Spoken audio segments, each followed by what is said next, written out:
welcome back to the Affirmation Addict podcast. My name is Pyle, and today we're talking about spiritual practices. So, by we, I mean anyone who talks about manifestation, whether it's your friend, a coach, somebody online, whoever it is, whenever we're talking about creating your reality on purpose, we always recommend some sort of a spiritual practice. And I think in kind of the nature of social media, in the way most of us get a lot of our information and our tips, I think it's kind of become an unspoken narrative that your spiritual practice, AKA your affirmations, your meditation, your visualizing, that is to help your desire come in. Um, and although that is true, I think we almost think it's a way of like impressing or putting on a show or kind of like putting in the effort so we get our response back, like we get our results back. And I think that is so, it's not a reward. Like your spiritual practice isn't something you're like punishing yourself for in order to get a reward. I almost feel like that's the approach that we take. And I think it can put a lot of pressure on the spiritual practice because we're looking for something as a result of doing it. Two, it can make us dread it because it starts to feel like homework. And then three, it actually has our intentions all in the wrong place. So I want to remind you that the universe actually could care less about your spiritual practice. Your affirmations, your visualization, all of that, the universe really doesn't care. The universe's role in the manifestation process is literally trying to give you your desire. Your spiritual practice's role is to help you get out of your own way. And I think that's where a lot of us have it wrong. I think most of us, at least even me, when I started my spiritual practice, when I started manifestation, I would use my spiritual practice as a means to get my manifestation, not as a means to get out of my own way. I didn't realize that I was the problem in a way, and not the problem, but like that I was the one that I was trying to help. I thought I was trying to kind of impress or show the universe or help the universe understand what it is that I want. But as children of the universe, we are all children of the universe. We are all part of the same energy. The universe knows what you want. The universe is literally trying to provide for you. We just consciously get in our own ways. We sometimes deter ourselves and are giving mixed signals off and do things that are actually not very helpful on the manifestation journey. So, your spiritual practice isn't actually for the universe, it's for you. It's for you to feel better given your current circumstances, because I think we use our spiritual practice as a way to change our 3D, change our circumstances, which is totally fine. However, a huge part of your spiritual practice being actually effective is using it as a way for you to help yourself appreciate, accept, or just be okay with your current circumstances, or regardless of your current circumstances. If you want nothing to do with your current reality, how can you still feel fine? Because that's where we talk about parallel universes and quantum leaping and all of these different things. When people say there's another reality in which all of your dreams are manifested and there's a version of you that exists, that's what they're trying to talk about. Is it's not for the universe that we're doing this. We're doing this to kind of help our conscious mind out a little bit, help ourselves not overanalyze and overthink and have so much anxious energy around the manifestation process. And it took me so long to understand this. It took me honestly teaching manifestation to really understand that the spiritual practice isn't for anybody else. It's not for the universe. It's not for your desires to come in faster. It's for you to feel better in the now. It's for you to feel fine that your desire isn't here yet. And how do you manage that? That's the point of your spiritual practice. Most of us approach a spiritual practice or even partake in a spiritual practice just to get that desire. But when we do that, it creates a very different relationship. And that's what causes most of us to skip our practice, dread our practice, or do our practice half-heartedly. And there's so many repercussions that you deal with, which is your manifestation not coming, it taking longer, or it not coming in the way that you expected or wanted. And it helps us kind of realize that, okay, maybe I am missing the point of my spiritual practice. So I really, really want as you start to build your own spiritual practice, I want you to remember that your spiritual practice isn't here to bring you your desire.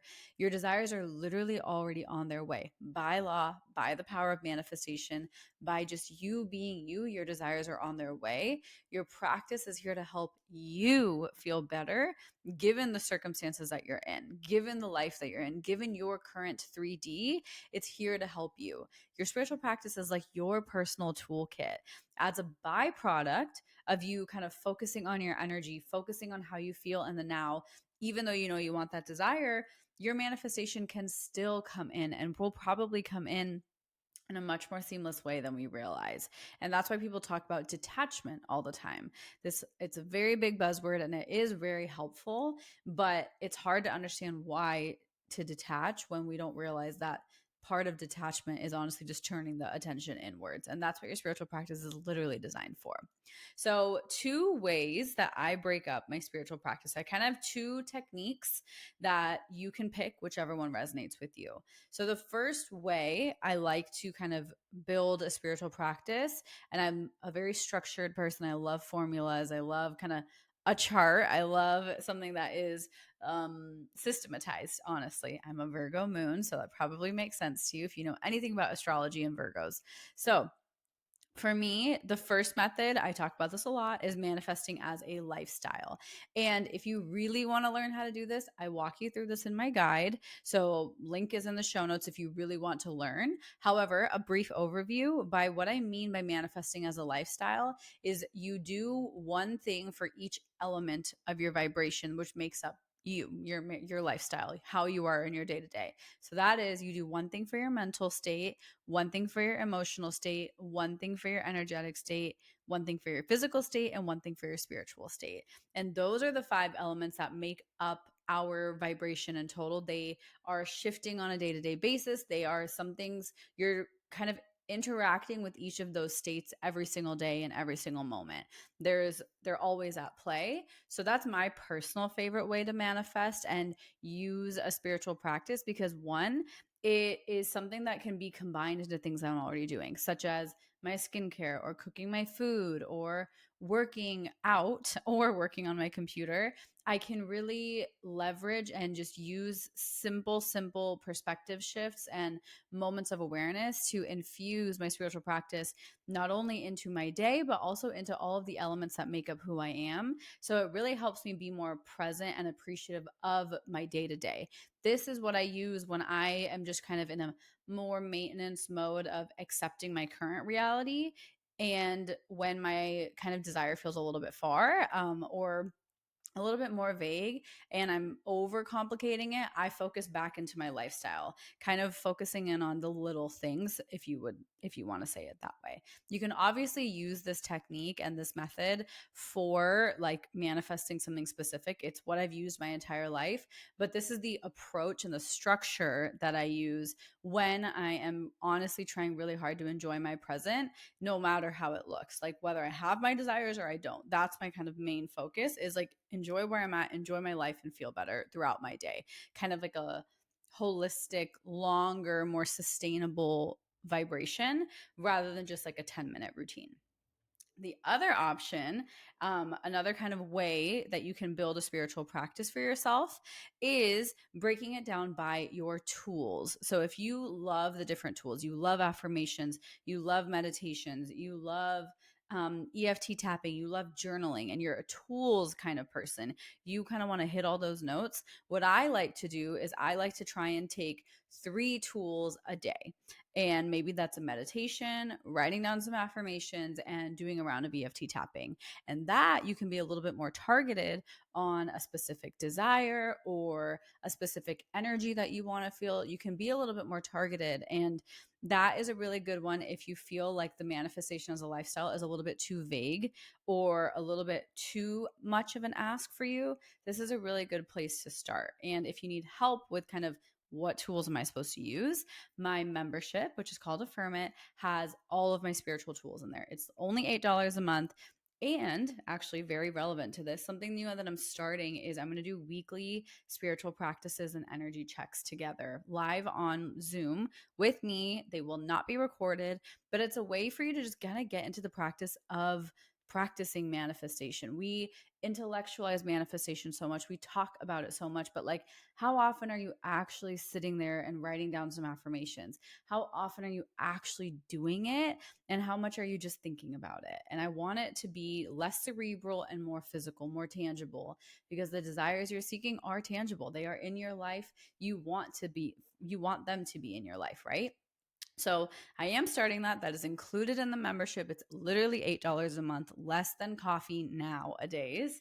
And I think it's such a helpful way for all of us to get together, stay accountable, be supportive, and just a shift in energy. So I think that's going to be a super fun addition, which is actually so fitting for this episode. So message me on Instagram or just stay tuned on my Instagram because I'll be announcing dates and stuff that I'm going to be doing the spiritual practices. So those are the two ways that I like to kind of break up a spiritual practice. One is by going the lifestyle approach, and one is by going the tools approach, and see which one feels better for you. If you feel like you don't have time to sit and do a bunch of tools, maybe you do need to go and blend it into your lifestyle. And what I recommend doing is, I know both of these are very targeted towards my approach. However, if you have none of my products, none of my offerings, the best way you can start is by just doing one thing a day. Whether it's literally you just sitting here and listening to this podcast and you set the intention that me listening to this episode is bringing me closer to my desire. Because ultimately, your spiritual practice, whatever you're doing, it's intention. Your intention creates everything. Your intention is all that matters. It could be as simple as putting on a ring and using that as energy protection. It could be as simple as brushing your hair, and whatever hair is falling out is limiting beliefs that are falling out. Like, you can get super creative with this, but the first and foremost, most important thing is self awareness and awareness in the moment of your practice. So these are just different and creative ways to bring awareness into things that you're doing. But what I would recommend, if you have none of my products, none of my tools, you're unfamiliar with it, and you don't feel the need to actually go that deep and build a truly sustainable practice, start with one thing a day.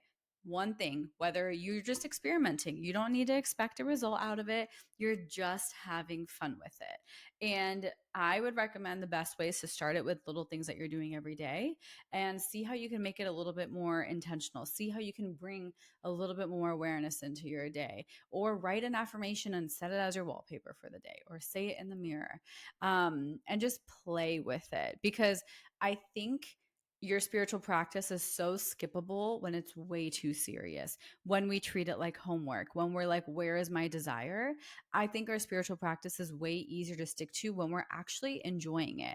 So play with it. Maybe you're more into the lifestyle approach. Maybe you're more into the structured tools approach. But what I do want to say is that daily intention of coming back to yourself for even 5 seconds is what's going to trump any method or technique. It's the daily desire to focus in on you.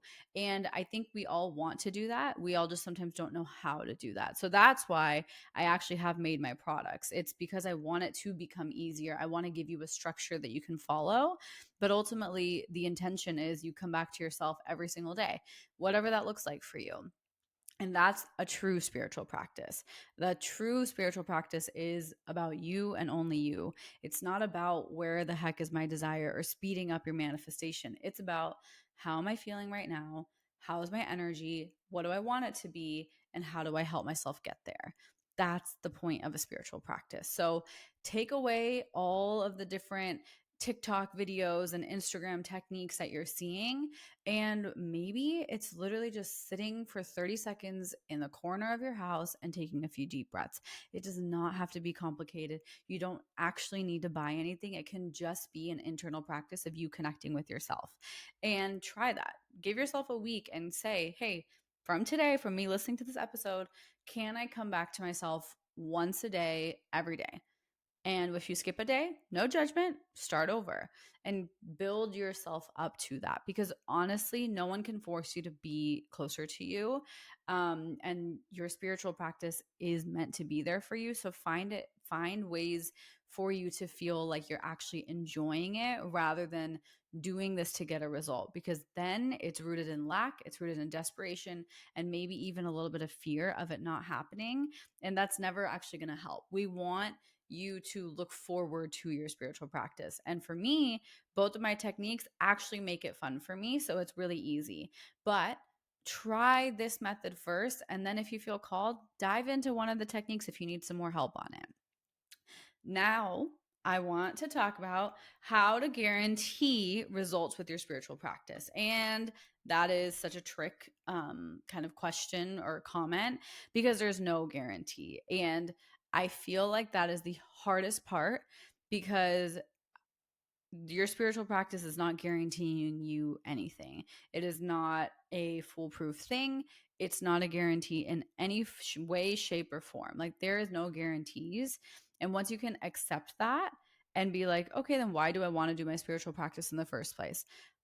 For me, it's because I feel 1% better. I feel a little bit more happy. I feel a little bit more peaceful. And I know that that has compounded over the years. But when I first started, for me, it was because I felt at my lowest. My spiritual practice was a way for me to get out of anxiety or overthinking or major fear. It wasn't to maintain. I wasn't feeling that good. I was honestly very, very low energy. So my spiritual practice was almost like a relief. It was like a moment of peace. It was like a moment of, I can take a deep breath and not feel constriction in my chest. It was a moment of, wow, I don't hate myself. Like, I kind of like who I am and I like my life.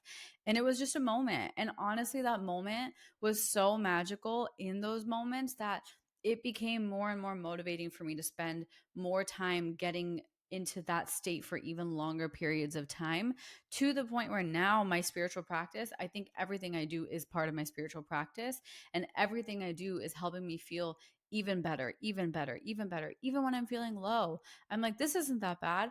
I can actually I know how to feel better, and I can feel low and let myself feel low. And then I feel better so much quicker rather than avoiding the feeling. So you're going to be on this journey, and the spiritual journey is so variable for everybody. And I don't want to kind of lie to you and tell you that it's going to be this like structure that you're going to follow and it's going to look the same every day, because the truth is we are energetic beings and energy is always in motion, meaning we are always in motion. So it's going to look different each day. Your spiritual practice can be 1 minute today, 1 hour tomorrow, an entire day the next day. Your spiritual practice can be 30 seconds and still be effective. Like, bust all of the little projections and implications and rules you've put on your practice and start to make it something that actually works for you, because it is so easy for us to skip our spiritual practice with all of the excuses and stories that we tell ourselves. So I really hope that this episode can bring you back to the basics. The fundamental is coming back to you. So how are you going to come back to yourself today? Maybe it's just taking one deep breath in the shower. Maybe while you brush your teeth, after you finish brushing your teeth, look at yourself in the mirror and just say hi to yourself. Like, it can be so simple and it can get deeper, but let yourself start simple. Don't feel the pressure to dive into this elaborate practice. Like, let yourself build up. It's okay to build up. It's probably more effective that you build up rather than do this elaborate practice and burn out in a month. I would rather your practice be like a slow rise rather than just a super high start and a quick drop to the end that you can never get back up to. So give yourself permission for your spiritual practice to be variable, to be a work in progress, and to be for you, not to get your desire, because that's when you take the pressure off, and that's when you can actually start to enjoy your spiritual practice for what it is. We have missed the point of what our spiritual practice is. We've totally mislabeled why we do our spiritual practice. So I really hope this episode can help you not only create a spiritual practice you can stick to, but also one that you can enjoy and one that will get you results. So Thank you so much for being here. I am so excited for your spiritual practice to become something that you actually want to do, not that you feel like you have to do. I love you, and I am so excited for your future. Thanks for being here.